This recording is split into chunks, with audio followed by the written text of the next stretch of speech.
Hello my friends and welcome to this new practical tutorial and mostly welcome to part 2, building and training the model. Data preprocessing is done, we have everything we need to build our model and train it, and so let's do this. Let's start with our first step here, building the model. So we're going to click plus code here to add a new code cell, inside which we're going to call once again our very useful scikit-learn library. But this time we're not going to use the model selection module, we're going to use the linear model module because it is a module that contains the linear regression class. I'm going to explain in a few seconds what a class is, but basically it contains a pre-coded blueprint on how to build a linear regression model.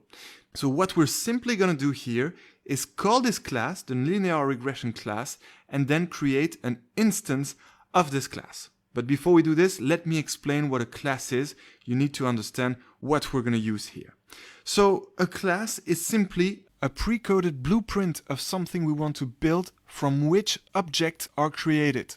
So for example, if you're building, let's say, a car, a virtual car on your computer, well, the class will be some pre-coded instructions that will define all the properties of the car and also code some tools or actions that this car is going to perform.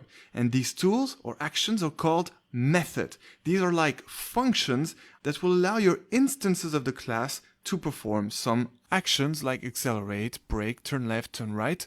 And now speaking of instances, well, once you have a class, what you can do is create an instance of this class. And this instance will be nothing else than the car itself. And this is called an object because, classes in programming are actually object-oriented programming.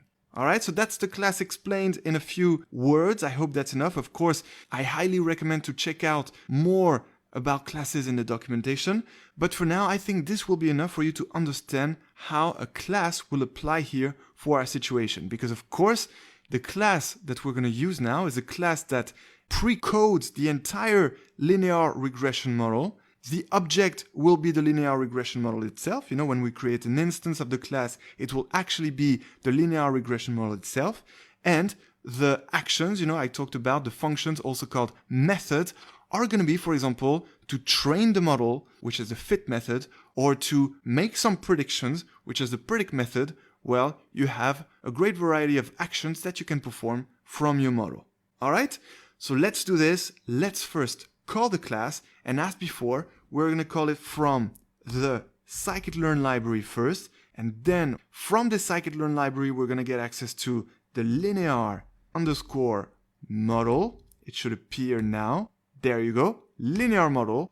And then you add, just like before, import to indeed import your linear regression class. There you go. So be careful. Classes are always starting with a capital letter, for the different words. So that's why we have capital L and capital R here. Please make sure to type those because this is a class. Okay? So now we have our class. And then, well, the next step is to create an instance of the class. And to do so, well, we're going to create a new variable, which we're going to call model. And that will be exactly our object. This instance of our linear regression class. And actually, to create an instance of a class, there is nothing more simple. You simply need to call the class and add some parentheses. So what we simply need to do is call our linear regression class and add some parentheses. And that's it. You don't have anything else to do. You can, if you want, check out the parameters to see if you want to tweak it. For example, do some hyperparameter tuning by changing the values of the hyperparameters, which are, the parameters of your class. But here we are building a very simple model, the linear regression model, and therefore there is not much to tune. There is no hyperparameter that will really make a difference by changing their values. All right? And that's it. Congratulations, you actually built your first machine learning model with some very simple lines of code thanks to classes. And so now we're not going to forget to run the cell to check that everything is all right. And there you go. We now have our model built, but it is not trained yet. And so that's what we're going to do in the next tutorial. So I'll look forward to training our model on the training set in the next tutorial. And until then, enjoy machine learning.